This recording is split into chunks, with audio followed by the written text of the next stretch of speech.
At the top of the food chain, two predators stood unrivaled, a fierce and untamed wolf and a courageous, wise lion.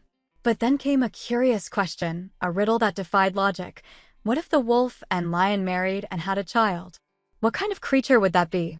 One might imagine a new apex predator, something majestic and powerful. But the answer was a rabbit. A small, fluffy creature with round paws, a pebble-shaped nose, a tiny mouth, and long, slender ears. It made absolutely no sense. From a wolf and a lion came not a fearsome beast, but a rabbit? That rabbit was Chloe Araz. She couldn't understand it herself. Her mother, a noble wolf. Her father, a proud lion. Yet no matter how she turned, whether she did a front roll or a back roll, the reflection remained the same. She looked exactly like a rabbit. Chloe had been born under a divine prophecy, a child destined to bring peace between the ancient clans. But all she saw in the mirror was something soft and harmless. A rabbit, not just any rabbit, but one foretold to one day destroy her own family's bloodline. The strange events that changed everything began just hours ago at the Araz family estate, home of the Northern Wolf clan. A maid had stopped Chloe in the hallway, asking politely where she was headed.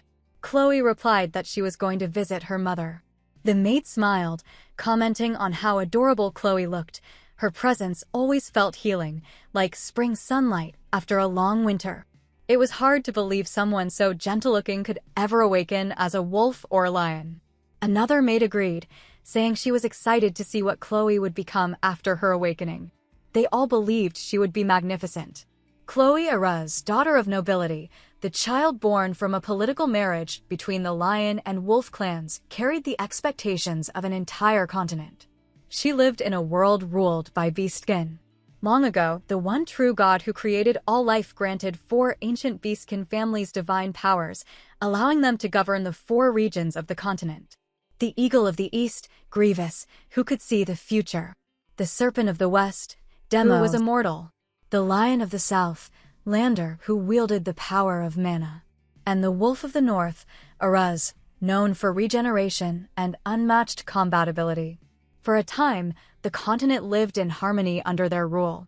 But as generations passed, their powers began to fade. Conflicts brewed. Some families lost their divine gifts altogether. And then, a prophecy emerged that a child born from both lion and wolf blood would restore balance to the land. To fulfill that prophecy, a political marriage was arranged between the lion and the wolf clans. And from that union, Chloe was born. But the alliance didn't last. Shortly after her birth, Chloe's parents divorced. Whenever she asked her mother or uncle why, they would change the subject, especially when it came to her father, Lucien Leander of the Lion Clan. Her mother, Melissa Araz, Princess of the Wolves, never spoke of him. Every spring, Chloe noticed her mother becoming quieter, more melancholic, as if haunted by the past. Chloe had gone to visit her that day, but saw how drained she looked. Deciding not to disturb her, she left quietly, determined to lift her spirits some other way. Drained she looked. Deciding not to disturb her, she left quietly, determined to lift her spirits some other way. Melissa loved flowers. So Chloe had set out to pick some, hoping to make a flower crown that might cheer her up. While gathering blooms, Chloe heard something rustling in the nearby bushes. Curious, she peered in and spotted a tiny baby rabbit sitting calmly among the petals. The creature ran away. It just stared at her with round, unafraid eyes. Chloe wondered if she looked frightening to it, being a beastskin. But before she could think further, a sound pierced the air, sharp, swift, dangerous. A hawk was diving straight toward her. Panic surged through her. She turned to flee but stumbled and fell. Everything went dark. When she opened her eyes again, she felt different. Her body was light, too light. Something wasn't right. Stumbling to her feet, she caught a glimpse of her reflection in a puddle nearby. What she saw made her blood run cold. She was no longer human. She had turned into a rabbit. Shocked, Chloe tried to reason with herself. This had to be a mistake. Her mother was a wolf. Her father, a lion. How could she have awakened as a rabbit? She tried to force another awakening, to shift back into her beastkin form, but nothing happened. Instead, memories began to surface. Vivid and terrifying. A man holding a bat. Pain. Fear. These weren't her memories. They belonged to another life. That's when Chloe understood. She had been reincarnated, and the world she was living in now was one she had read about before. The novel was titled Prejudice, Prejudice, and Prejudice. It told the tragic story of Lucien Leander, head of the Lion Clan, who murdered his wife Melissa Aruz and their daughter, then took his own life. That horrific event sparked a brutal war between the lion and wolf families, a conflict that escalated into a continent-wide catastrophe. In the end, two protagonists emerged to stop the war and restore peace. Back then, Chloe had always wondered why Lucien committed such an unthinkable act. Now she understood. He must have suspected Melissa of betrayal. How else could he explain their daughter awakening as a rabbit? To him, it must have felt like humiliation, like infidelity, like shame. The child of two powerful predators becoming prey. And so, he destroyed everything. Now, reborn as that very daughter, Chloe realized the truth. If anyone found out she had awakened as a rabbit, history would repeat itself. War would erupt once more. She had to hide it. No one could ever know. Just then, a voice called out in the distance. "Chloe, are you here?" She froze. It was her mother. Chloe suddenly remembered she was supposed to get her birthday dress fitted today. Panic flickered in her eyes as she whispered to herself in a rush. She needed to anthropomorphize quickly. Just then, the door opened and her mother walked in. A moment before that, Chloe had focused with all her might and transformed back from her rabbit form to her human self. She let out a silent breath of relief. Thank goodness she'd managed it, at least enough to appear human again. Her mother, Melissa Aruz, entered the room and immediately noticed something was off. She asked if something had happened to Chloe's hair, her voice filled with concern. Before Chloe could answer, her uncle followed behind, the head of the wolf family himself, Blake Aruz. Chloe's face lit up with surprise. She called out to him, asking when he had arrived. Blake smiled and picked her up into a warm hug, reminding her that today was the day they would choose her birthday dress. Chloe felt a weight in her chest. She wasn't sure she could face that right now, as she looked at the two people she loved most, her mother and uncle. A storm of emotions swirled inside her. They both loved her deeply. But could she really keep hiding the truth? That she had awakened not as a majestic lion or powerful wolf, but as a rabbit?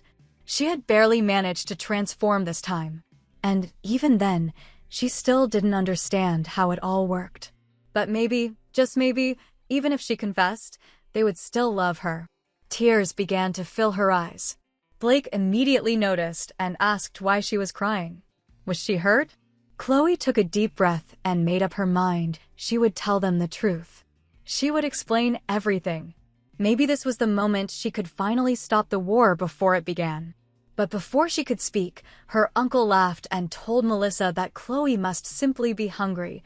That was probably why she seemed low on energy. Melissa nodded and smiled, deciding that they should all eat something first and cheer up. Blake added that today's lunch was something special and Chloe should really look forward to it. Curious, she asked what was on the menu. And then, the answer struck like lightning. It was rabbit meat. Chloe froze. Her expression shifted awkwardly. Her imagination ran wild, picturing herself in rabbit form, being served on a silver plate while her beloved mother and uncle happily devoured her. That's right, this was the home of the wolf family. And wolves ate rabbits. Snapping back to reality, she realized the war wasn't even the biggest problem anymore. First, she had to survive, and most importantly, she had to make sure no one ever found out that she was a rabbit. A few hours later, back in her room, Chloe was trying on dresses. Her mother and uncle had been watching her with adoration, but Melissa quietly admitted to Blake that Chloe still didn't look very happy. Blake agreed. Just thinking about earlier made his heart feel heavy. He remembered the scene clearly. Chloe had cried and refused to eat the rabbit meat. She had thrown a fit. But to him, it was a good thing. He proudly said that their precious niece would never do something so improper. Then Chloe stepped out of the room in her new birthday dress. Her mother and uncle gasped in delight. To them, it was as if an angel had descended into their home. Her eyes sparkled like emeralds, her cheeks were round and rosy like apples, and her hair shimmered like starlight. They declared her the cutest girl in the entire world. Of course, she was Chloe. But inside, Chloe was dying of embarrassment. Everyone was clearly overreacting. Her uncle stretched out his arms and asked if their little angel would give him a hug. Chloe, still overwhelmed, wondered how long this kind of scene would continue. Still, she had to admit, the dress was beautiful. She'd get to wear it for her birthday banquet, and that made her a little excited. Blake smiled, saying he hadn't expected her to like it this much. That's why he was glad they had gone ahead and prepared several. For their precious Chloe, they had gathered all the cutest dresses from across the entire region. Chloe's eyes sparkled with wonder. She would get to try all of them? This was exciting, but also exhausting. Just the thought of trying on every dress made her tired already. Just then, a stern voice echoed from another room. Blake's face darkened as he muttered, "What right does he have to meet our Chloe?" That voice and that expression, something was wrong. Blake gritted his teeth. After all this time of silence, Lucien, Chloe's father, suddenly wanted to meet her. Now? Chloe was stunned. Her father wanted to meet her? Blake remembered that day clearly. Melissa had returned heartbroken, eyes swollen from crying, asking for a divorce. She had smiled through tears, trying to stay strong. But Blake had hated himself for ever allowing her to marry someone like Lucien. He had trusted that man, and that trust was shattered. Melissa spoke softly, reminding her brother that rejecting Lucien might have led to war. Their family's reserves of magical defensive stones were almost depleted. The Lion family controlled the supply. If they didn't tread carefully, things could get worse. But Blake didn't care. To him, this was a chance to strike back. A chance to free themselves from the Lion family's grip and their magic stone monopoly. He couldn't let Chloe meet someone like Lucien, not out of fear, and certainly not out of hope. Chloe listened quietly. She wondered if war would really start again. Because of her, Melissa considered something. What if, she said, Lucien just wants to meet his daughter, as a father? Blake turned on her. What was she saying? They both knew the truth. The Lion family had a history of throwing weak children off cliffs and using them as experiments. Even if those children were their own. Did she really believe a monster like that wanted to see Chloe out of love? Chloe shivered. Experiments? The Lion family did things like that? Her thoughts raced. In the novel she once read, the world was riddled with prejudice. Misunderstandings had become truths. Centuries of separation between the families had created deep mistrust. Even the meeting of Chloe's parents had been ruined by a simple misunderstanding. What if all the rumors about the Lion family were also just misunderstandings? But still, she didn't want to be thrown off a cliff or turned into some sort of experiment. Melissa's voice broke through her thoughts. Her eyes hardened as she agreed with her brother. Maybe she had been too naive. They had to stay strong for Chloe's sake. Realizing they were coming toward her room, Chloe quickly jumped back into bed and pretended to sleep. Melissa peeked in, noticing the door was ajar. She walked softly to her daughter's bedside and looked down at her peacefully resting face. Her heart ached. She whispered a promise, no matter what happened, she would protect her daughter. All Chloe had to do was grow up happy and without worry. After she left, Chloe opened her eyes again. It didn't matter whether the Lion family was good or bad right now. She had to focus. In the original story, the protagonist wiped out the entire clan that started the war. That included everyone, even those she loved in the Wolf family. Her mother, her uncle, everyone. Chloe couldn't remember every detail of the novel, but she knew this much: someone like her wasn't supposed to exist. Yet here she was, surrounded by people who worried over her, cried for her, and loved her. This family, they were the first real family she ever had. She couldn't sit and do nothing. She would protect them. She had to stop the Great War from happening. But first, she needed to sort everything out. The first major event? The Lion family invasion. That was when her mother launched a serious counterattack. As she thought, her rabbit ears suddenly popped out. Panic hit her again. When did those ears come back? She had to hide the fact that she was a rabbit. If she just focused hard enough and used force like last time, maybe they'd disappear again. But it wasn't working, and back then, she hadn't realized that lion family invasion wasn't far off. It was a day the entire royal household had awaited with great excitement, the birthday banquet of Princess Chloe. As she entered the grand hall, her uncle and mother greeted her warmly, showering her with affection and best wishes. The hall echoed with voices admiring her beauty, calling her adorable, and expressing just how precious she was to them. Chloe, in her bright gown and sparkling eyes, stood in awe, whispering to herself how grateful she felt. Everyone seemed to love her so deeply. Even her uncle proudly compared her to an angel, saying no one could match the charm of his little niece. Yet in her heart, Chloe couldn't help but wonder, wasn't this all too extravagant? Compared to other royal events, her 7th birthday banquet felt almost excessive. Just then, her Uncle Blake approached her gently and asked her to close her eyes and make a wish. Chloe obeyed, quietly placing her hands together. In her heart, she pleaded to the mighty dragon, asking for help in preventing the war that loomed over their land. She promised to do her best, to try her hardest, and begged for protection over her family and every citizen of the kingdom. She believed that as long as they were all together, things would surely turn out fine. But that moment of peace didn't last long. A servant suddenly rushed into the hall with urgent news. The Lion Clan had launched a surprise attack and had used a warp gate to infiltrate the palace. Chaos erupted. Guards shouted about repelling the invaders, while others were ordered to find and protect Princess Chloe. Her mother, full of concern, instructed the guards to ensure Chloe's safety. But Chloe soon realized something terrifying: the Lion Clan was after her. The servant began escorting her to safety, but she couldn't shake the feeling that something was terribly wrong. What disturbed her even more was the sudden change in the timeline.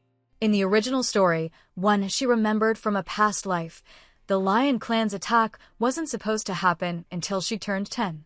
Her mother, in that version, had been gravely wounded during the invasion, and her uncle, devastated by the event, had gone on to start the war. As they tried to escape, her mother appeared before them, standing firm and declaring that her daughter would not be taken away. Then something unexpected happened. Chloe felt a strange sensation, and suddenly, rabbit ears sprouted from her head. The servant gasped in confusion, but there was no time to process what had just happened. Chloe broke free, knowing she had to reach her mother. If the past was repeating itself, she had to change it. Running through the crumbling halls, she desperately called out for her mother. Meanwhile, her mother was on the battlefield, skillfully fending off Lion Clan soldiers. But as soon as they spotted Chloe, they charged at her. Her mother, fierce and unwavering, told her to close her eyes and swiftly eliminated the threat. Pulling Chloe close, her mother asked if she was all right. Another servant appeared, but was met with the mother's fury. She scolded him for allowing Chloe into such a dangerous situation. The servant, trembling, apologized. Melissa, Chloe's mother, said they had to focus on the present. Their top priority was getting Chloe to safety, and this time, she would accompany her daughter. Once they reached a hidden chamber, Melissa prepared to return to the fight. Chloe pleaded with her not to leave. She didn't want her mother to face danger alone. But Melissa reminded her daughter that she was the strongest among the Grave Wolf clan. She had already witnessed her mother defeat enemies with ease. As the princess of the kingdom, it was her duty to protect both her daughter and her people. She kissed Chloe gently, promising to return soon, and walked away. As the heavy door closed behind her, Chloe stood frozen, blaming herself for everything. Despite remembering her past life and the original story, she couldn't change anything. In the end, she was still just a helpless child. Then, she heard footsteps. The door creaked open. Soldiers from the Lion Clan had found her hiding place. Her body trembled as memories of her past life came flooding back, times when she'd hidden like this before. She remembered a haunting voice mocking her fear, accusing her of being desperate to die. Back in the present, she heard one of the soldiers bark in frustration, demanding that she come out of hiding. Chloe whispered a silent plea, begging someone, anyone, to save her. The door swung open. She shut her eyes tight, bracing herself. She begged them not to hurt her, saying she'd do anything, just not to hit her. But when she opened her eyes, she saw a man standing there, his eyes filled with tears. He gazed at her with a trembling smile, as if he had waited forever for this moment. Despite it being their first meeting, he seemed certain of one thing. She had his eyes the same color, the same depth. He stepped closer and softly whispered, "Nice to meet you, my daughter." Chloe found herself lost in a memory. It was of a day long ago, when she had asked her mother what kind of person her father was. Her mother had paused, then quietly replied that he was blunt and uptight, but only on the outside. To her, he had always been endlessly kind and warm. But ever since the day Chloe had seen her mother cry, a strange bitterness had grown in her heart. She had never brought up her father again. Then, suddenly, Chloe woke up. Confused, she wondered why that old memory had come back in her dreams. The ceiling above her was unfamiliar, and faint voices echoed from nearby. She strained to listen, trying to figure out where the sound was coming from. When she turned her head, she noticed a man speaking, her father. He was telling someone that if he had only tried a little harder, perhaps Melissa would have changed her mind. That moment sparked another memory. Chloe remembered seeing that same man crying as he looked at her, just before she had fainted. She'd been half-conscious when she heard someone say Lucian was taking Lady Chloe away, and her mother had cried.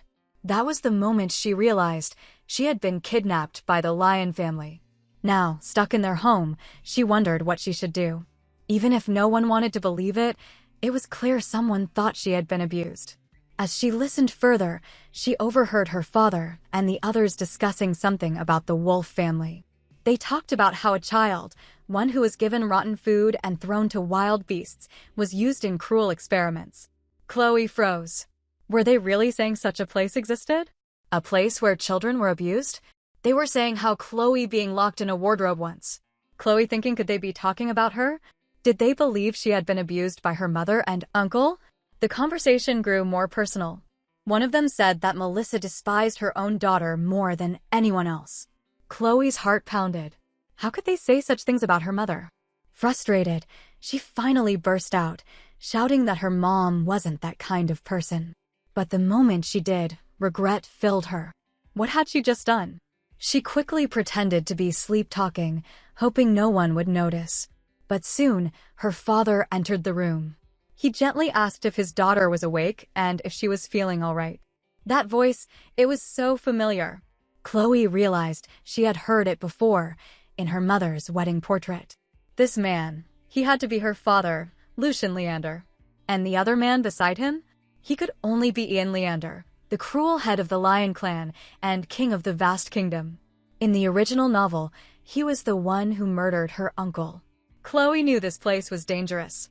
A small misunderstanding could spark a full-blown war between the Lion and Wolf families.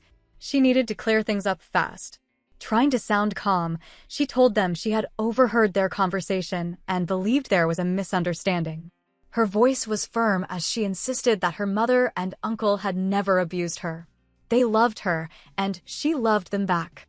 But Lucian only smiled softly, telling her to unclench her fist or she'd hurt herself. He told her they'd talk after she had eaten and rested. Then he left. Chloe sat in silence, overwhelmed. Why had he held her hand so gently? Why did it feel so warm? Everything about this was confusing. Later, two maids entered with food. One of them asked politely if the meal didn't suit her taste since she hadn't eaten much. Chloe quietly explained that she usually ate very little. But inside, she was struggling. With their eyes fixed on her, she couldn't bring herself to eat. The pressure was too much. These lions, they were terrifying. The maids, still gentle, said they would take the food away if she wasn't hungry and reminded her that she could pull the cord beside the bed anytime if she needed anything. Chloe watched them leave, still unsettled. Everyone here seemed strange, and there were guards outside her door. She needed to find a way to contact her mother and uncle. The magical bracelet her uncle had given her was missing. She must have lost it during the kidnapping. But maybe, just maybe, she could find another magic stone. The Lion family was known for their mana abilities, and their land was rich in magic stones. Some even said you could trip over them here.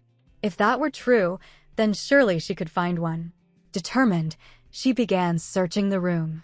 But all she found were baby supplies, nothing magical. Eventually, under the bed, she spotted a fancy-looking box. Her heart raced. Could it be? When she opened it, her excitement faded. It was filled with baby items. Still, something about it touched her. In the original novel, the last child born into the lion family was her. Could this room have been made for her? Maybe her father had prepared it? She shook her head, trying not to jump to conclusions. She had no idea what the real story was. For now, she needed to focus. The magic stone was still her priority. She spent the entire night searching, but found nothing. The next day, she approached a maid and asked if she could go outside. The maid agreed at once and began preparing for it. In the garden, Chloe took a deep breath. Despite her fear, she was finally outside. But just then, she heard people whispering again, saying she had been abused by the terrifying wolf family. Her heart sank. Why did everyone misunderstand the wolves? Just like her father and the lions did.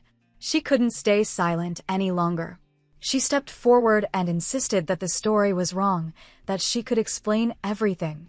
But just as she spoke, she tripped on a rock and nearly fell. A maid rushed over and caught her, asking if she was all right. Chloe nodded, embarrassed. The worried look on the maid's face made her pause. They had come running just because she tripped. Their expressions weren't cold or distant, they were filled with concern. Maybe she had been wrong about them too.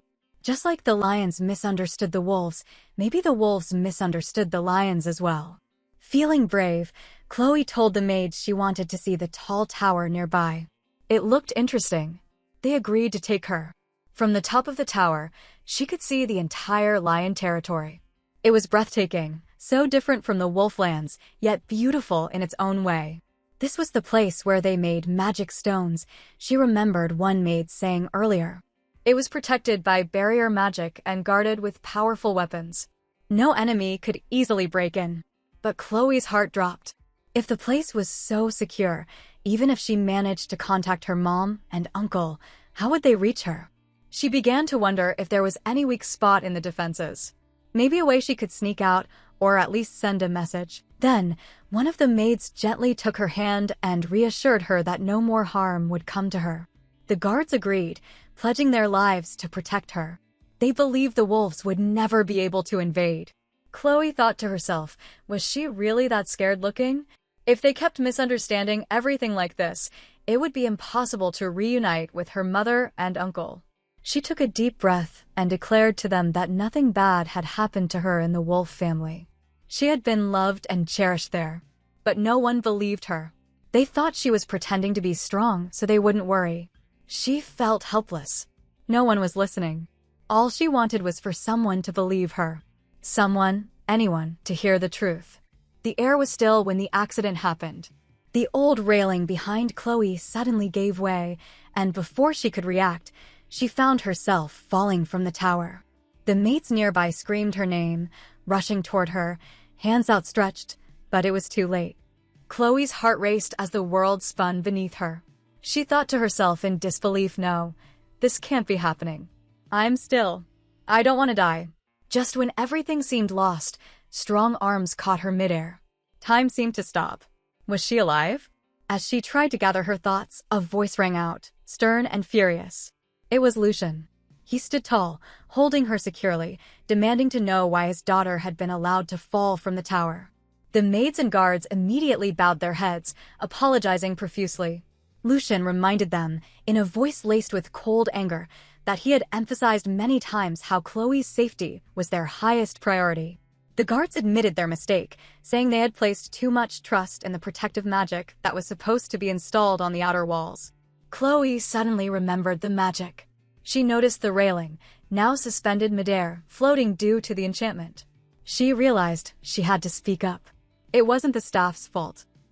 Gathering her courage, she told her father that she was fine, and that it had been her own decision to come here. She had begged them to let her explore the tower, and they had only warned her repeatedly to be careful. But Lucian interrupted her gently yet firmly. No matter what she said, they still had a duty to protect her. Chloe hesitated. If she stayed silent now, these kind people, people who had only tried to help her, would be punished because of her. She wondered if she could soften the situation, maybe charm her father the way she once did with the Wolf family. Clinging to his coat, she looked up with the cutest face she could manage and pleaded with him not to punish them. She even called him Daddy for the first time, unsure if she had gone overboard. The room fell silent. Lucian stared at her, taken aback, and gently held her hand. He told her that she didn't need to call him Daddy if it felt unnatural. When the day came that she truly wanted to use that word, only then should she call him that. Chloe was surprised. He had noticed her hesitation and was being so considerate. And in that moment, she remembered something her mother once told her. There had been times her mother said she even hated Lucian, something Chloe never truly understood until now. Perhaps her mother had loved him so deeply that his kindness had begun to hurt her. But Chloe shook the thought aside. She had to stay focused. There were more pressing matters. She needed to clear up the misunderstanding about the Wolf family. Taking a deep breath, she spoke from the heart. She insisted she had never been abused, that the stories being spread weren't true. She had come forward only to reveal the truth and defend the Wolf family's name. The response to her words wasn't immediate. No one said much, but somehow, they all found themselves moving forward together, continuing their visit to the magic tower. Still, something tugged at Chloe's mind, her father's expression earlier. The way he placed his hand on her head and softly muttered that Melissa could never have harmed her. That lonely look in his eyes told her there was more to the story. Chloe tried to stay optimistic. They had made it into the tower, after all, and with her father's help, they might be able to secure at least one protective magic stone. That meant she could finally reach out to her mother. She was stunned when she saw the countless stones, more than she had ever seen in her life. Each shimmered with power. Lucian stood beside her, explaining that they had only a few high-grade ones left due to distribution issues, but he promised to fill the room with more before her next birthday. Chloe stared at the brilliant stones, feeling overwhelmed. This was her first gift from her father, and instead of joy, the emotion that first gripped her was sadness. She couldn't help but wonder, if the family had access to this many unrefined stones before, why hadn't life been easier? Magic stones were infused with powerful energy. They could light fires, allow communication, and were crucial for a better quality of life in any territory. And now, one of them was hers. Lucian handed her a small ring, crafted from a protective magic stone. It would now keep her safe wherever she went. Chloe admired its brightness and purity, far better than anything she had seen in the Wolf family. Her father asked if she needed anything else, and with a smile, she said she wanted to try bird hunting. She needed a medium to send a message. Later, as Lucian worked in his office, a guard entered, apologizing for the interruption. Lucian asked if Chloe had caught any birds. The guard confirmed it. She had finished the hunt and returned inside with the maids. She was fierce, he added, like a wild beast. Truly a daughter of the lion family. Lucian felt a quiet sense of relief. But then, the guard added something troubling. Protective magic had been activated in Chloe's room, targeting a small bird. The location matched coordinates within the Wolf family's territory. Lucian nodded. This was something he had expected when he gave her the magic stone. He instructed the guard to double security. Soon, the Wolf family would retaliate. That night, Lucian came to see Chloe as she slept. She looked so peaceful, just like her mother, Melissa. He loved them both more than anything in the world.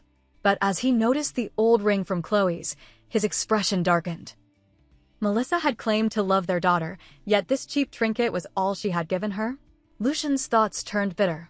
He had sent the finest magic stones to the Wolf family for 7 years, hoping Chloe would always have the best, but not even one had reached her.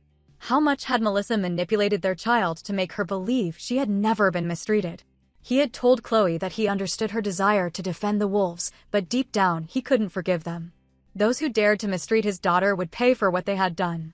Meanwhile, in the Wolf family estate, Melissa sat alone, eyes filled with tears. Suddenly, a small bird flew in, carrying a shimmering stone and a note. Her hands trembled as she read the message. It was from Chloe, and it said just one thing: she was safe. Melissa clutched the stone to her chest, whispering her daughter's name. Her eyes blazed with resolve. She would go to her child. And Lucian, he would pay for everything. The next day, the Lion family gathered to discuss an important matter. The topic was the issue of the family heir. The head of the family, Lucian, explained that although he was engaged, he had not yet married and had no heir to the Lion family. This raised concerns among everyone present. Someone asked if there was anyone from a collateral branch who could be considered. Then, surprisingly, the family announced that Chloe Leander would be named the heir to the Lion family. This revelation shocked everyone in the room, including Chloe herself. She wondered how she, who had only recently arrived at the Lion family, could be named heir. She suspected that this was why she had been summoned to attend the head family meeting. Others voiced confusion and doubt, questioning the sudden decision. One family member reminded everyone that Chloe was also part of the Wolf family, which complicated things further. Chloe, feeling overwhelmed, silently wished for the discussion to stop. Lucian asked if anyone intended to oppose the decision. He quickly assured that he wholeheartedly agreed and urged that the proposal be moved forward swiftly. Chloe felt that Lucian was trying to pressure her. Another family member pointed out that before officially naming Chloe as the heir, they should hear the opinion of Lady Joanna, the princess of the House Demons and Lucian's fiancée. Lucian dismissed Joanna, claiming he had never even seen her face. He mentioned their engagement contract stated that any child born between them would be a candidate for the heir to the Lion family. He expressed frustration about such restrictions being included in every clause. Chloe recalled from the original story that Joanna was the eldest daughter of the Serpent family and the older sister of the male lead. The engagement wasn't even agreed upon by the Lion family, but was forced upon them. When her parents defied the divine oracle given by the dragons and chose divorce, the meddling of other noble families became unavoidable. Because of this, Ian, the head of the Lion family, had to take Lucian's place, resulting in a marriage Lucian never wanted. Chloe thought that maybe, with the knowledge she had from the original story, there might be a way to help. At that moment, Chloe's father called her and told her there was something he needed her to do. He told her to go outside and play for now, and a servant was ordered to take her to the greenhouse. Chloe wondered if she had been kicked out and treated like a child. She resolved not to accept being pushed aside and decided to prove that she was special and different. Lucian instructed the chef to prepare some marshmallow cocoa for Chloe and have it brought to her. Hearing this made Chloe happy, and she agreed to play in the greenhouse for a while. She thought to herself that she would first enjoy the things she liked and then carefully consider the situation. She believed there must be a way forward. When the servant came to escort her, they addressed her respectfully as princess, and Chloe followed them to the greenhouse. The maid explained that no one had entered the greenhouse since the Duke had closed it 7 years ago. Chloe asked if it was really okay for her to be there. The maid said they were surprised when the Duke ordered the princess to be brought there, but seeing the greenhouse reopened for Chloe made it seem like the Duke had preserved it just for her. Chloe replied that she loved the garden very much. It reminded her of her mother, who loved flowers, and she missed both her mother and uncle deeply. She fought back tears, telling herself to stay calm because they would come for her soon. A few days later, concerning the succession of the Lion family, the Snake family came to visit in person. As Chloe was about to enter, the maid quickly opened the door, and Chloe's uncle Ian, the head of the family, and her father, the Duke, entered the room. Ian complimented Chloe, saying she looked so fitting in the dress, like a lovely fairy or a small, cute angel from the Lion clan. He remarked on how pale and delicate she looked, like a white rabbit. Chloe worried inwardly whether she should dress more majestically, like a lion, and hoped they didn't realize she was actually a rabbit beastskin. Lucian responded confidently that Chloe would become the heir of the Lion family, calling her a brave lion. Her father suggested it was time to leave, and Chloe agreed. She felt nervous because she was used to holding hands with her mother and uncle whenever they went somewhere, but now she would have to let go. Still, she took her father's hand and suggested they walk together holding hands. Ian asked if her uncle could hold her hand too, and soon she was walking with both her father's and uncle's hands in hers. Their hands were big and warm, and for the first time, she felt truly like part of the family. Chloe stood alongside Lucian and Ian, waiting patiently in the drawing room. They were there to meet the head of the Serpent family, Demos. As the grand doors opened and Demos stepped inside, Chloe's gaze fixed on him. She wondered silently if this man was truly the father of the original main character. The atmosphere around him felt heavier and more intense than she had expected. It was almost uncomfortable. Lucian greeted Demos politely, but there was a hint of dissatisfaction in his voice. He remarked that his fiancée was still in Linwell and, if things continued this way, they might not even meet before the wedding. Demos responded calmly, explaining that his daughter was quite ill and couldn't make it this time. But he assured them that he would arrange a meeting soon so the young couple could finally talk. Chloe, watching quietly, couldn't help but think to herself that the tension between the two families was obvious. It seemed the rumors were true. Things weren't exactly warm between them. Then, as if to shift the mood, Demos mentioned that since his daughter couldn't attend, he had brought his son instead. He introduced the boy and asked Lucian and Chloe to be kind to him. The child, he said, was the same age as Chloe, just 7. Chloe turned her attention to the boy. The moment she laid eyes on him, her heart skipped. That child, he looked exactly like the male lead from the original novel. His hair reminded her of the midnight sky, deep, dark, and quiet. His eyes were the clearest blue, like a summer sky, and his refined features almost looked like they were drawn with care. She couldn't believe she was meeting her favorite character so soon. The boy stepped forward, introduced himself as Shaun, the heir of the Demos family. But as Chloe looked into his eyes, something felt off. In the story, his gaze was supposed to be clear and warm, but now those eyes looked empty. Cold. Emotionless. Lucian, noticing his daughter's silence, gently asked if she was feeling unwell. Chloe replied that she was fine, but deep down, Lucian sensed her nervousness. He wondered if the heavy atmosphere in the room had overwhelmed her. To ease the tension, Lucian suggested to Demos that they let the children play in the garden while the adults continued their discussion. It seemed like a good idea. Later, outside in the garden, Chloe spotted Shaun sitting alone under a tree, completely absorbed in a book. She approached him with a gentle smile and introduced herself. But he didn't even glance at her. It was as if he was ignoring her on purpose. Chloe tilted her head slightly, confused. She wondered if he might be shy. Maybe she needed to approach him like in the original story, with warmth and curiosity. The sunlight was shining beautifully. Maybe it was the perfect moment. She softly asked him if he wanted to come with her. But instead of responding kindly, Shaun looked up and spoke coldly. He asked her why she was still trying to talk to him even though he had been ignoring her. Did she have no pride? Chloe stood frozen, startled by his harshness. She explained quietly that she only wanted to get to know him better. But Shaun wasn't done.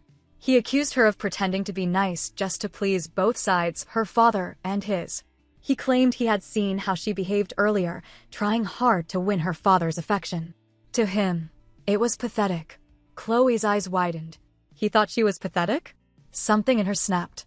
Without thinking, she pushed him back slightly and told him off. How could he say something like that? What did he even know about her? She didn't wait for his answer. Fuming, she stormed off to her room. Once alone, her thoughts raced. Stupid Shaun, she muttered under her breath. She had only wanted to impress the original version of him, not this cold, judgmental version. Now she feared she had messed everything up. Or maybe it was Shaun who had messed up. Just then, her Uncle Ian walked in and chuckled softly. He asked what she was up to and guessed she might be feeling bored. With a grin, he offered to take her out for a little break. Then her uncle asked her to close her eyes. Chloe complied but wondered where they were going. He told her to wait just a little longer and that she could open her eyes soon. When she opened them, she saw a world that sparkled like a jewel. Then her uncle explained that this was a secret place only members of the Leander family could enter, and that's why he had wanted to show it to her as soon as possible. He welcomed her warmly to the Leander family. Chloe thought about the original story where her Uncle Ian was said to have killed Blake. She had always been scared of him and kept her distance, but now, spending time with Ian, she realized she might have been trapped by the biased view from the original story.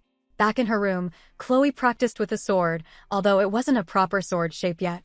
She had been trying all sorts of techniques whenever she had time, hoping to awaken her abilities soon, as the original story suggested powers manifested at awakening. She attempted a palm blast, flame separation, and aerial smash, but failed at everything. Since she had awakened as a rabbit beastkin, she wondered why her ability hadn't appeared yet. She knew something needed to come out before the original events began. What could her ability be?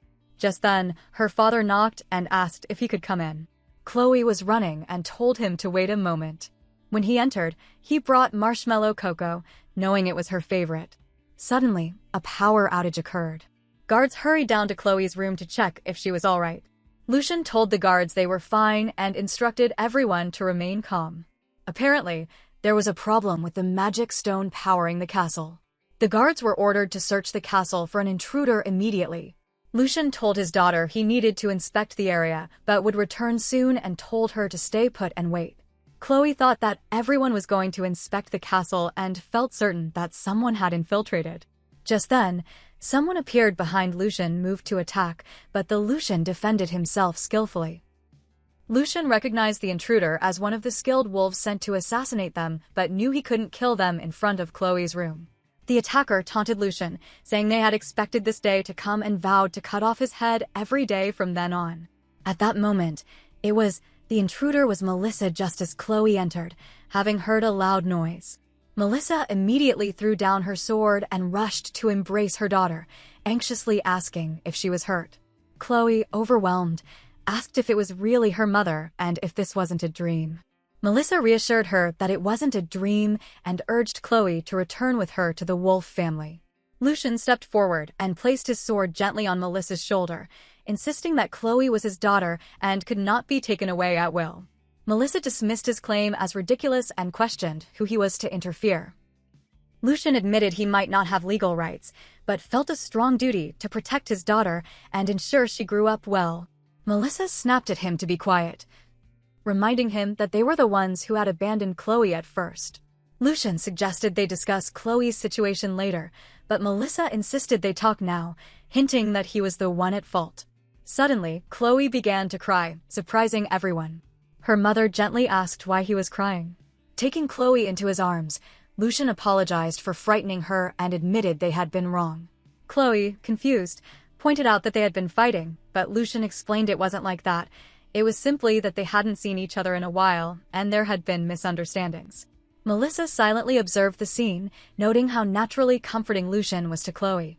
Lucian reflected on how focused he had been on saving Chloe that he hadn't considered how overwhelming everything must have been for her. He realized that fighting in front of her had only added to her distress. Melissa apologized to her daughter for scaring her and promised to be more considerate. She assured Chloe that if there was anything she wanted to tell her, she would do anything to help. Chloe asked if Melissa really meant it, and when her mother promised 100 or even 1,000 kisses, Chloe smiled. Lucian, watching this, couldn't help but wonder what kind of situation he had walked into. The informant must have been right. Chloe had been very afraid of Melissa. Then Chloe asked if they still wanted to fight again, fearing that she was the cause of their conflict. Both parents firmly said they would never fight again and told her not to cry. Chloe cheekily warned her parents that when her mother put on makeup, she needed to hold her hands tightly, so the two of them should hold hands really tight from now on. The parents looked awkward, but complied. Chloe teased that they didn't look very happy and asked if they wanted to keep lying to her. For the sake of their daughter, they held hands and promised her they would never fight again. Lucian blushed as Chloe happily jumped into both her mother's and father's arms. She thought about how, in the original story, her parents had hated each other so much they almost wanted to kill one another, but now they had reconciled because of her. That's when Chloe realized her true ability, earning sympathy. It wasn't a spectacular power, but it was hers.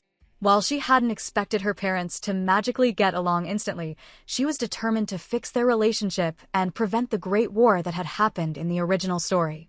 Later, in the Leander family office, Lucian suggested showing some mercy first.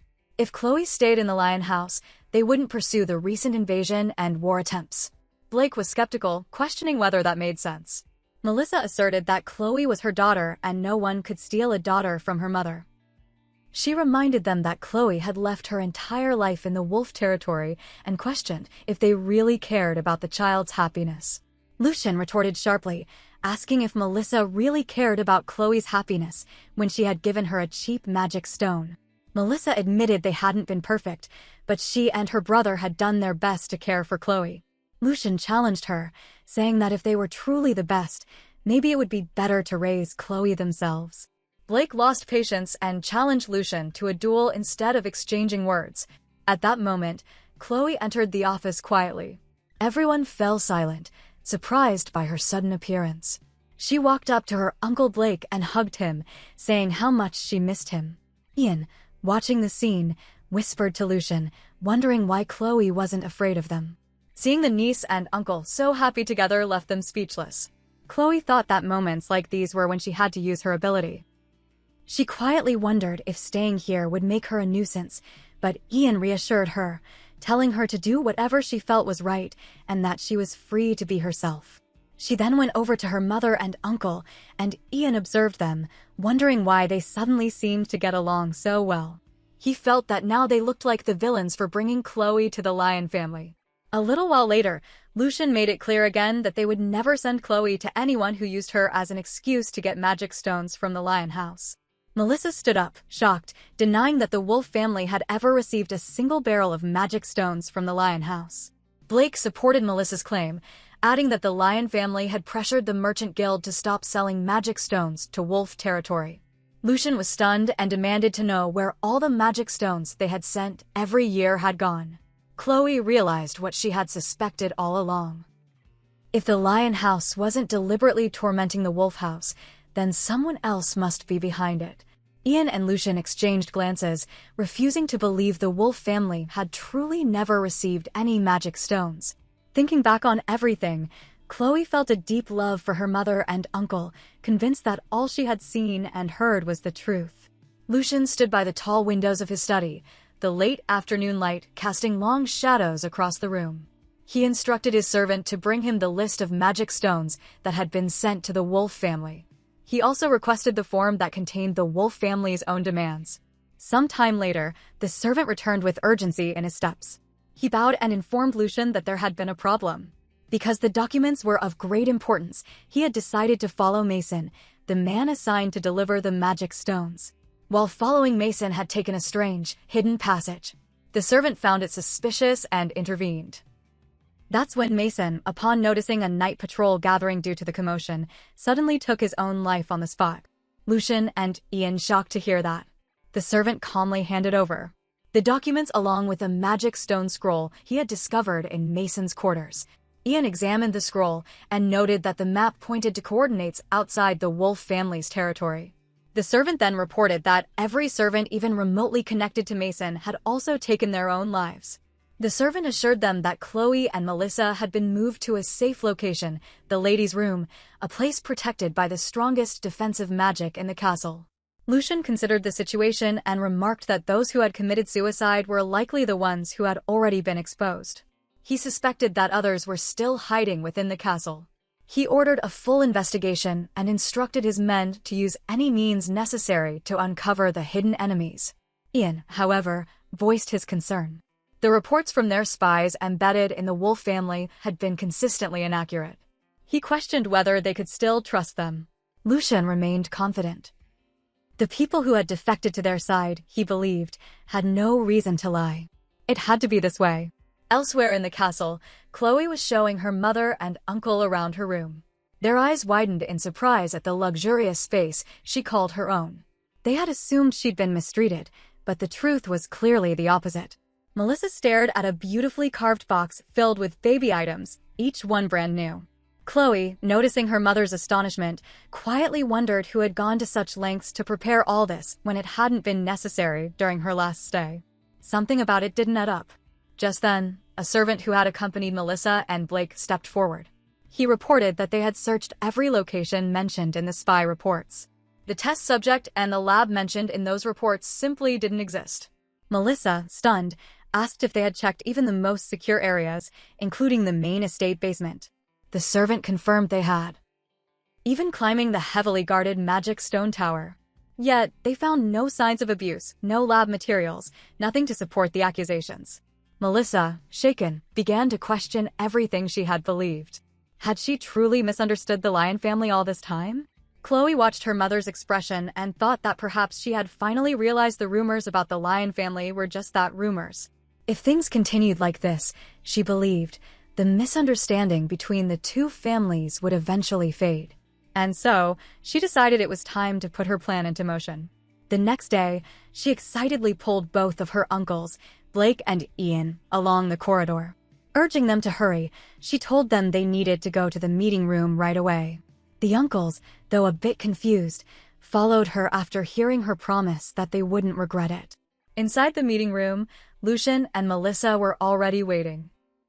Lucian asked Chloe why she had brought the two uncles and reminded her she had something to share. Chloe replied with determination that everyone in the room needed to hear this.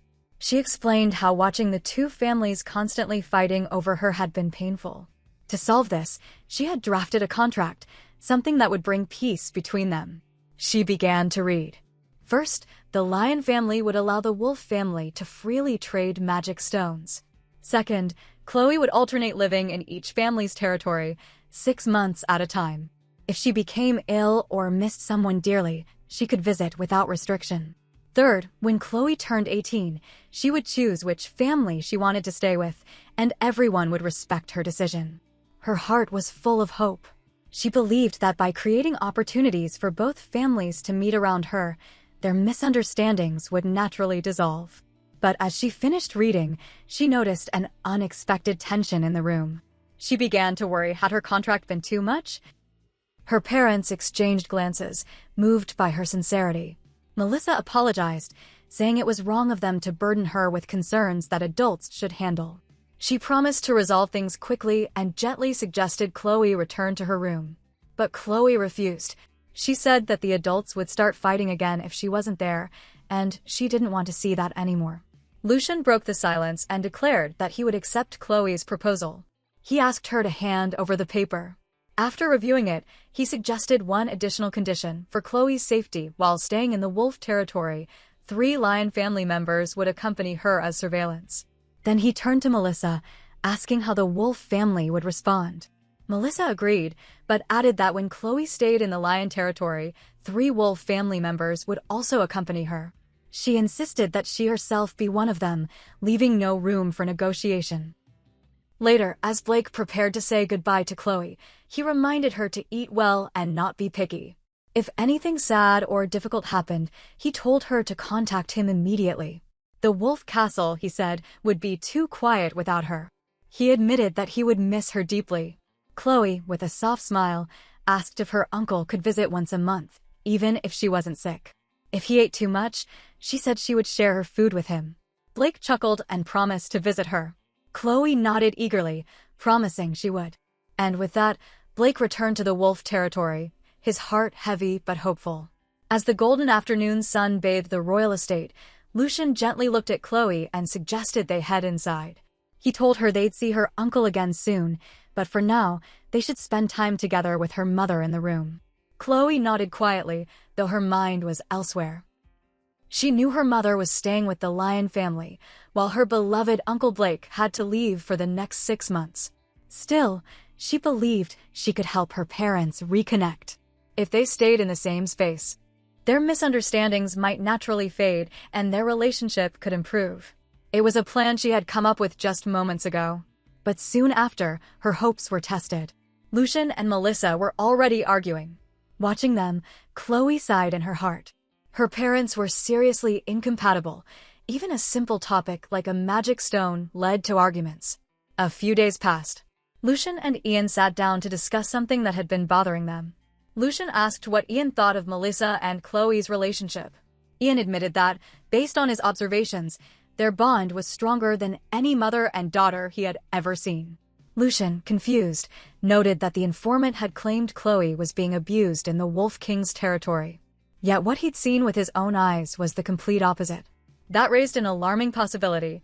The reports might have been false, possibly fabricated by someone working with those who had stolen the Mana Stone. Ian wished they could summon the traitor to uncover the truth, but unfortunately, all those connected had already taken their own lives. Lucian said their families were under investigation and that a lead would surface eventually. But before anything else, he had something important to take care of. When Ian questioned him, Lucian made it clear if they were to raise Chloe as the rightful heir to the Lion House, facing these challenges was inevitable. Not long after, Chloe had taken her mother to a hidden greenhouse tucked away in the estate. Melissa, curious, asked where they were going. Chloe responded that they were almost there. The greenhouse came into view, a place bursting with the very flowers her mother adored. Chloe revealed she had brought her here because she wanted to share something beautiful. Melissa was moved. The flowers stirred old memories. She recalled Lucian once telling her that he would fill this place with flowers she loved. Just then, Lucian also appeared at the greenhouse. He noticed Melissa and asked what brought her there. Chloe smiled and explained that she had brought her mother to see the flowers. Both parents blushed, an awkward but touching moment. Chloe, sensing the opportunity, decided to act. She cheerfully suggested they go for a picnic together and even brought some delicious cookies. But Melissa, flustered, claimed she wasn't feeling well and asked to head inside. Chloe panicked. If her mother left now, the reconciliation plan would crumble. Lucian, too, excused himself, mentioning a meeting. However, before leaving, he handed Melissa an official request. He explained that for Chloe to continue living in the Lion territory, the council required formal confirmation that they had reconciled as a couple. Melissa, shocked, reminded him that their divorce had already placed restrictions on their lands. Lucian responded firmly, telling her to make the right decision for the sake of their family. After a pause, Melissa agreed, but made it clear that she was doing it only for Chloe. Overhearing it all, was in disbelief. If they weren't really back together, wasn't this just pretending? They fought all the time, how could they be considered a couple again? But when Melissa linked arms with Lucian, she said they were just awkward because they had only recently reconciled. Chloe grinned. It worked. Now neither of them could argue in front of her. She cheered them on, asking her mom for one more wish, to attend the Continental Assembly together as a family. When the day of the assembly finally arrived, Melissa was awestruck. Chloe looked so radiant and beautiful in her dress that Melissa couldn't help but exclaim that she must have saved the world in a past life to have such an adorable daughter. Even the maids were speechless, calling it the best day of their careers. Chloe humbly thanked them.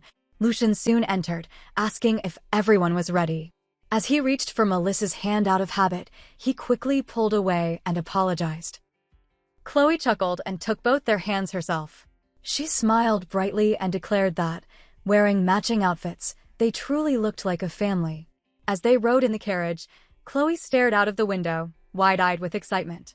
She noted how quickly the trip was passing and remembered it was her first time leaving the territory.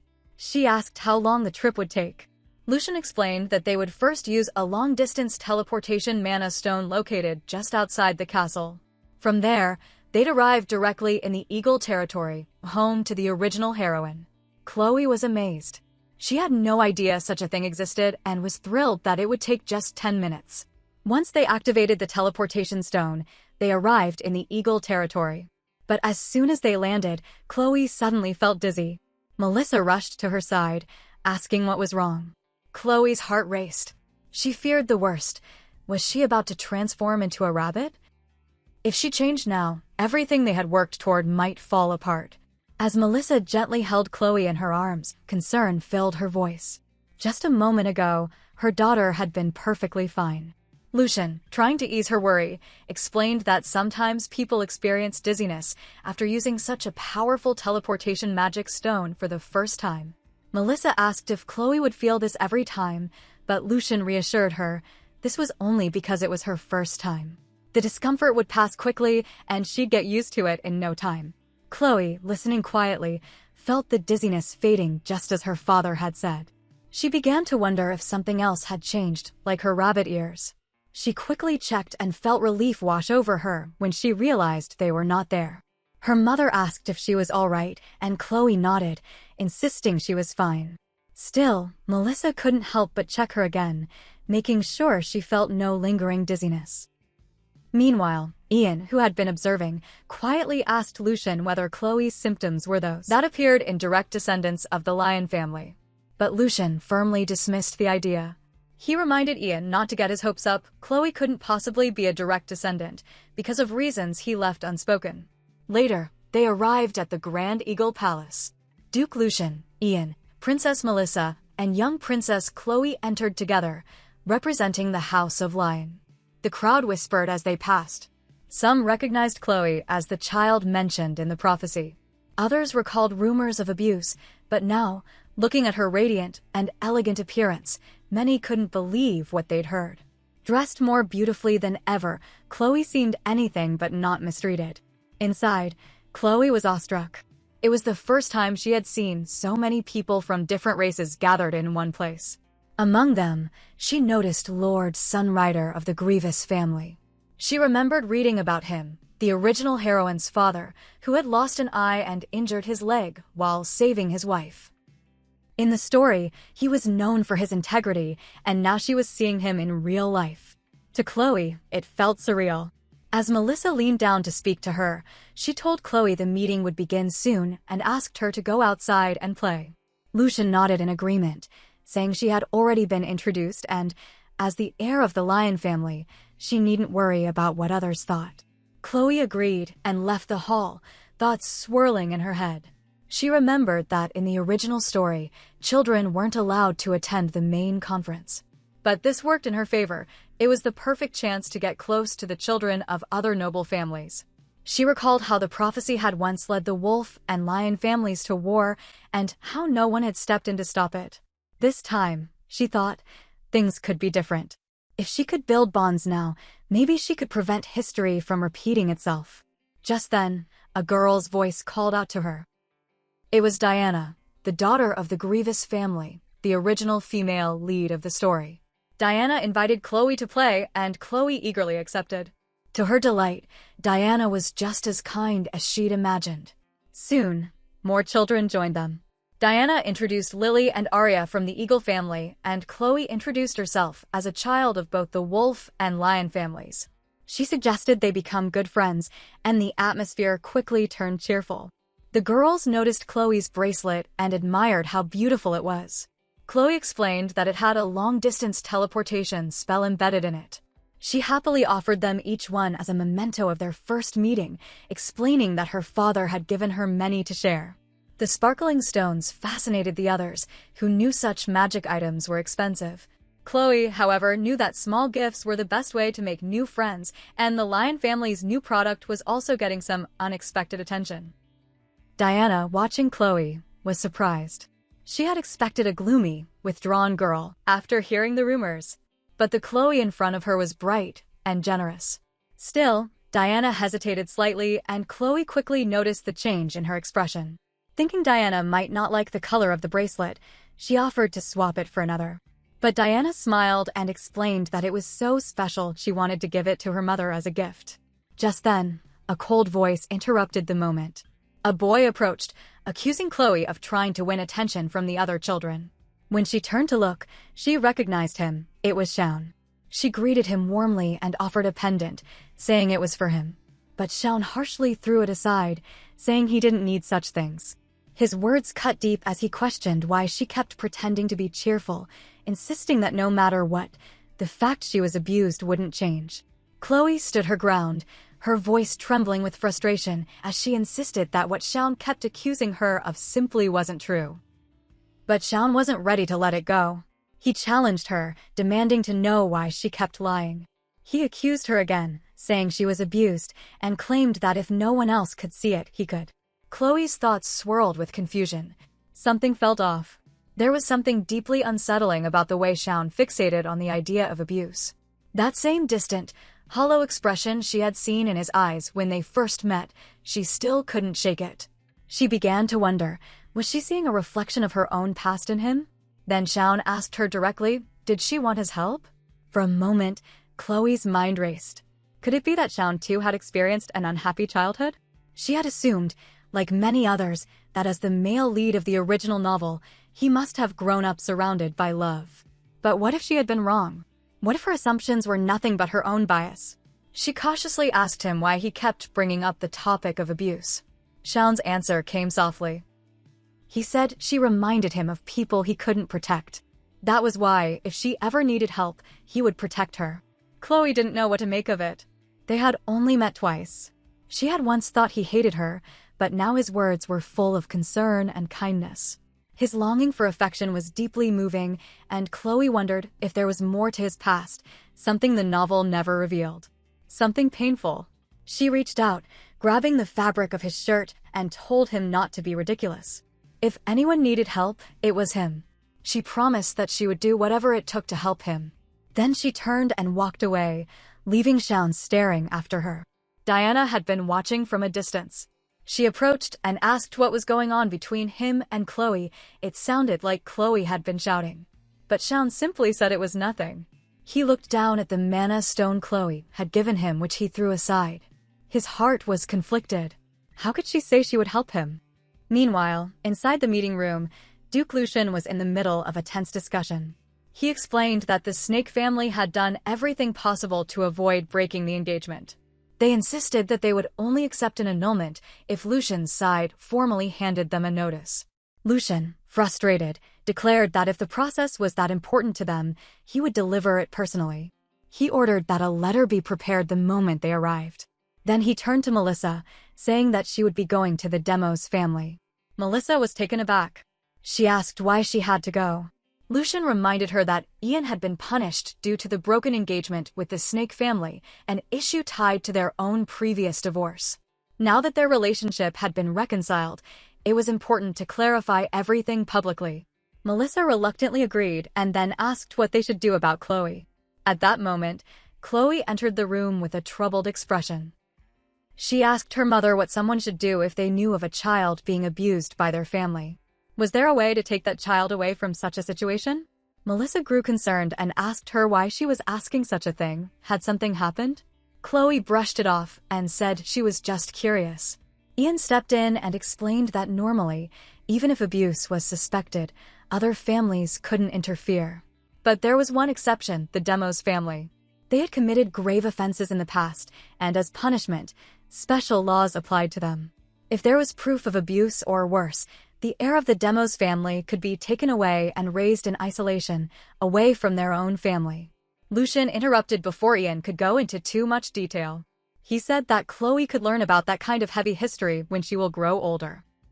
But to put it simply, the Demos family had made terrible mistakes, and one of their punishments allowed others to intervene if there was evidence of mistreatment. Chloe thanked him quietly. She remembered something from the novel, how the Demos family once drew power from nature itself, just like other noble families. But over time, that power weakened. In desperation, they began extracting life force from direct descendants and channeling it into a single chosen heir. It was said that they concentrated all their magic into one child. Chloe's eyes widened at the thought. Could they have done that to Shaun, the heir of the Demos family? She needed to know for sure when they visited that house. The next day, Chloe traveled with Lucian and Melissa to a Demos family, towering estate, the fortress of the Serpent family. She was stunned by its haunting presence and wondering if Shaun would be all right. She couldn't shake the feeling that something terrible was about to happen. Inside the Serpent family's domain, a woman reported that the Lion family carriage had entered their territory. But the head of the Serpent family was more interested in someone else, Abigail Shaun. He noticed the Shaun practicing swordsmanship, his form visibly shaking. The woman mentioned that Shaun hadn't eaten or slept for days, and his efficiency was dropping. She suggested he be allowed to rest. But the head coldly refused. He reminded her that many children had been sacrificed for this. Shaun had no choice but to endure. Only then could their family reclaim power. Then, with venom in his voice, he prepared to welcome the kittens Lucian and Melissa, who dared to break their engagement with the Serpent family. Back at the fortress, Chloe sat alone.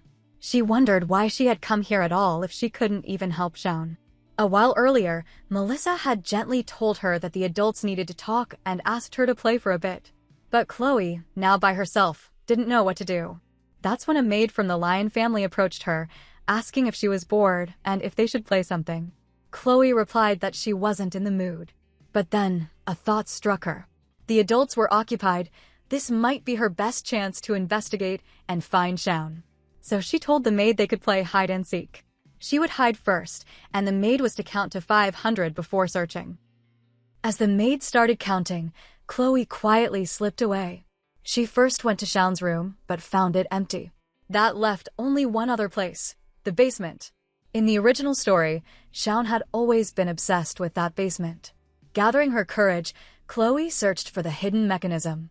She found it, a spot in the wall, a brick to press, and a torch to pull. The door creaked open. She marveled at the magic of her possession ability that let her know this. Inside, she was startled. It was a laboratory, clean, untouched by dust, as if it had just been used. A faint sound reached her ears. Someone was speaking. A voice promised that he would save someone, just a little longer. Chloe's heart skipped.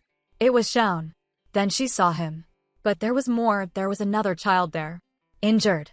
Trapped. And he looked exactly like Shaun. Shaun noticed Chloe and asked what she was doing there. She quickly made up an excuse, saying she had gotten lost, but then asked about the injured child. Shaun warned her that this place was dangerous and urged her to return to her family. He added that it was better not to speak of what she had seen, doing so could put her in danger. Chloe couldn't understand it all, but she sensed that the basement was the root of Shaun's pain. She told him not to worry, she wouldn't say a word. Then she noticed he was trying to unlock something and asked if he couldn't just break it open. Shaun insisted she leave and said the lock was sealed with special magic, no physical force could open it. Chloe smiled and reminded him that he was forgetting something. She was the daughter of a family that crafted magic stones. Pulling one out, she warned him to step back. With practiced ease, she unlocked it. Then she asked if others were trapped too. Shaun answered that only one child remained, and he planned to get him out of the mansion. Suddenly, the injured boy who looked like Shaun lunged at him.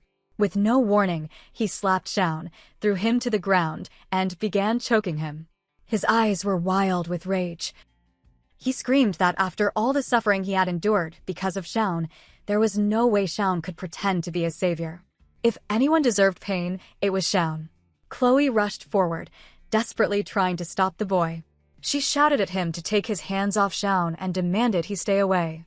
But the boy, cold and furious, shoved her aside, telling her to get lost. Chloe staggered back, shocked. This couldn't be happening. Her strength alone wasn't enough to stop him, and Shaun looked worse by the second. Panic flooded her thoughts. She couldn't just stand there and do nothing. Without hesitation, she grabbed a chair and hurled it at the boy.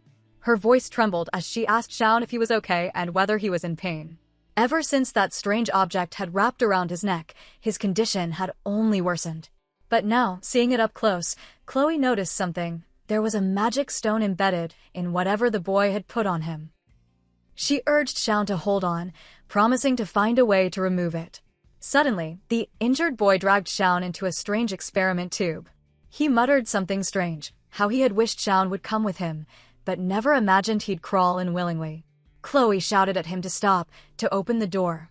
She reminded him that Shaun had only wanted to help. Why would he do this? But the boy's voice turned dark. He said that Shaun had caused nothing but pain. Because of him, both he and his brother had been treated like animals. Someone had raised Shaun's power for their own purpose, and now the boy believed Shaun had to pay for it. Chloe's heart raced. He was starting the machine. What could she do?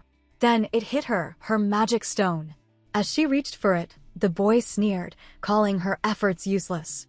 But before he could act further, an explosion erupted. Smoke and light filled the room. The boy growled, demanding to know who dared interfere with his revenge. Chloe stood firm, telling him he was the one who had lost his mind. Shaun had only wanted to help. She warned him, if he didn't open the tube, she'd use her magic stone again. But he refused. His rage boiled over as he cried out, asking how many of his friends had died. He suddenly collapsed. Chloe ran to him, confused and afraid. She begged him to explain, was Shaun dead? The machine had started. Time was running out. She pounded on the glass, shouting for it to open. This couldn't be the end. She had used up all her bomb magic. Desperation took over. From inside the tube, Shaun's weak voice echoed.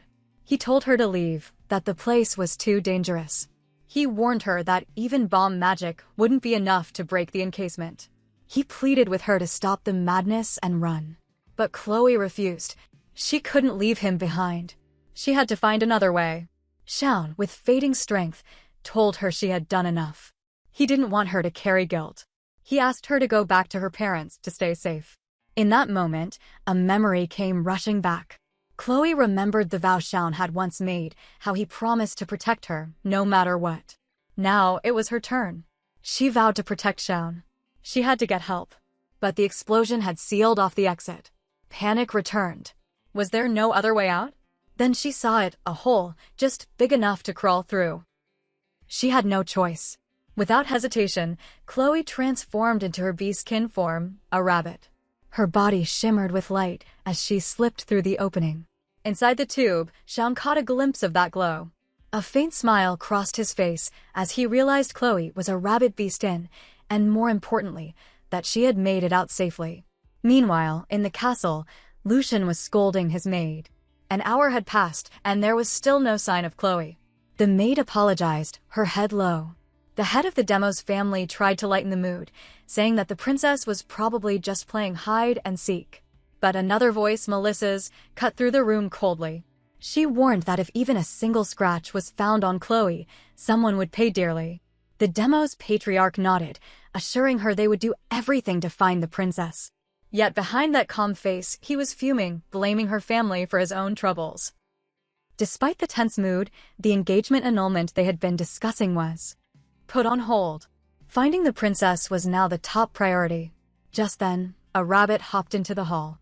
The Demo's head raised a brow, wondering why a rabbit was wandering through his castle. But the moment he saw the creature more closely, realization struck. This wasn't just any rabbit, this was Chloe. The lion family's princess was a rabbit beastkin.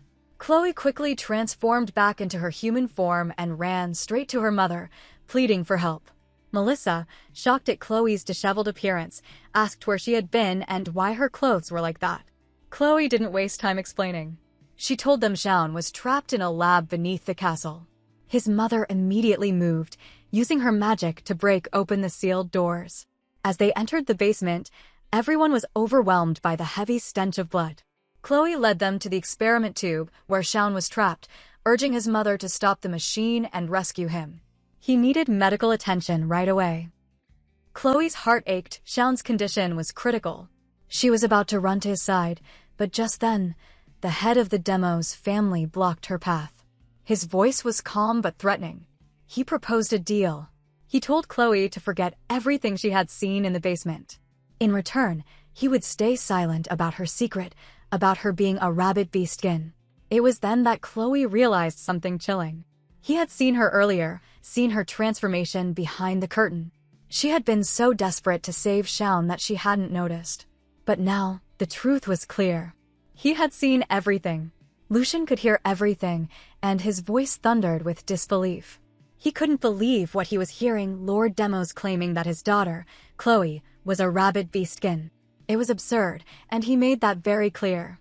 Melissa, standing firm beside Lucian, responded with anger.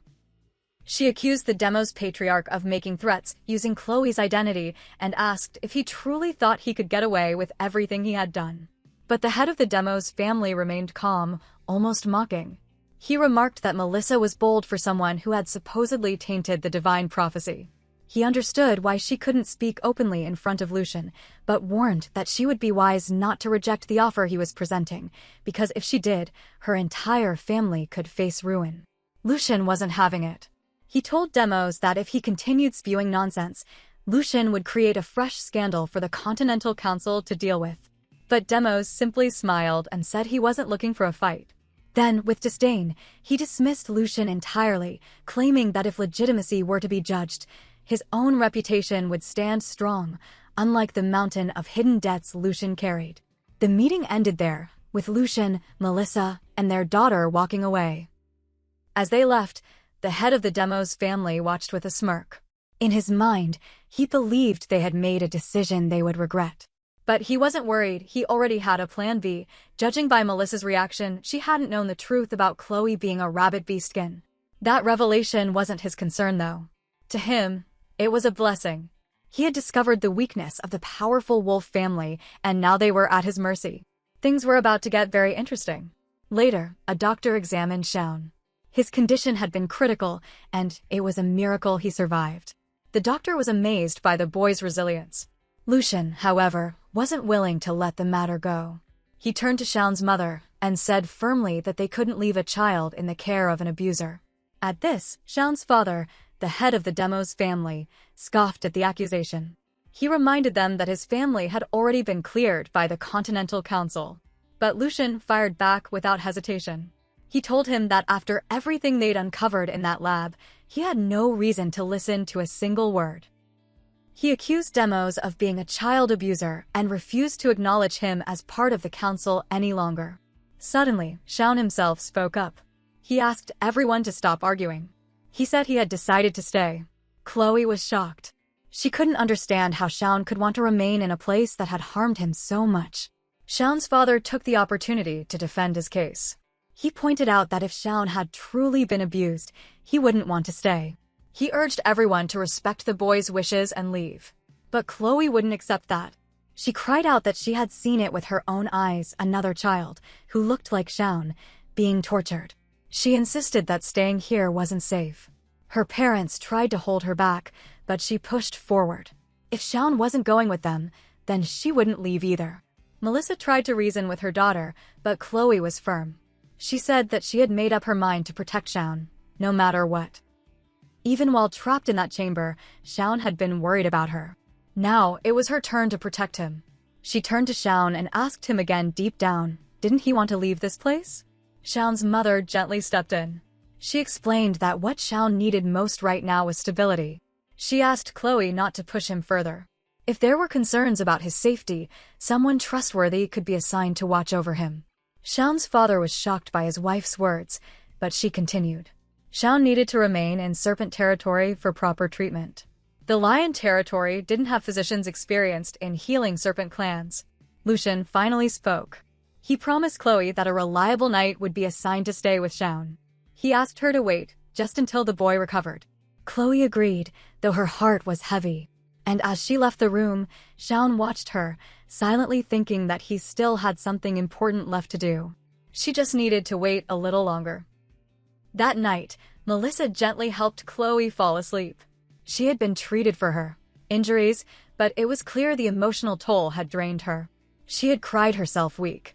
In the quiet of the night, Lucien, Melissa, and Ian gathered to talk. Melissa shared her concern. Chloe was physically stable, but her spirit was fragile. Lucien, however, was filled with quiet rage. He had always suspected the Demos family was capable of terrible things, but to know they were still carrying out secret massacres, it was beyond disgraceful. Right now, though, their priority was Shaun. Chloe would want her friend to be in a safe, healthy environment. That was what mattered most. Ian raised a practical concern. It wouldn't be easy to bring in a child from another family. Lucien agreed. They would need to prove Demos' wrongdoing to the Continental Council. That meant gathering solid evidence and persuading the other families beforehand. But before that, there was a more delicate issue. They needed to confirm whether the Demos family's claim about Chloe being a rabbit beastskin was true. Melissa admitted that even she hadn't known. At first, she had dismissed it as nonsense. But based on Chloe's reaction, it seemed to be true. Still, she swore with pride that she had never done anything dishonorable. Lucien nodded. They needed to prepare for the possibility. If Chloe's bloodline was seen as a violation of prophecy, their family could be thrust into the center of a political firestorm before they even got the chance to protect her. Ian asked how they could prove otherwise. Surely a paternity test wouldn't be enough. Melissa paused, then said she had an idea. She asked to be entrusted with that part of the plan. Lucien agreed. The next day, the Great Hall was filled with representatives from every major family. A trial had begun investigating the illegal actions of House Demos. The judge called the court to order. Before proceedings could begin, the head of the Demos family raised a claim. He said that when Chloe arrived at their castle, he had personally witnessed her transform into a rabbit. If that were true, then the Wolf clan had violated the divine prophecy by having such a child. Many in the room murmured in agreement. Some said that if Chloe was truly a rabbit beastkin, the child of prophecy, then Melissa had defiled the sacred message. The judge called for silence. Then he turned to Melissa and asked her directly if the claim was true. Melissa nodded. It was true, Chloe was a rabbit beastkin. But she declared proudly that Chloe was the true child of prophecy, born from her and Lucien. Then she called for Chloe to be brought into the room. She was ready to prove it.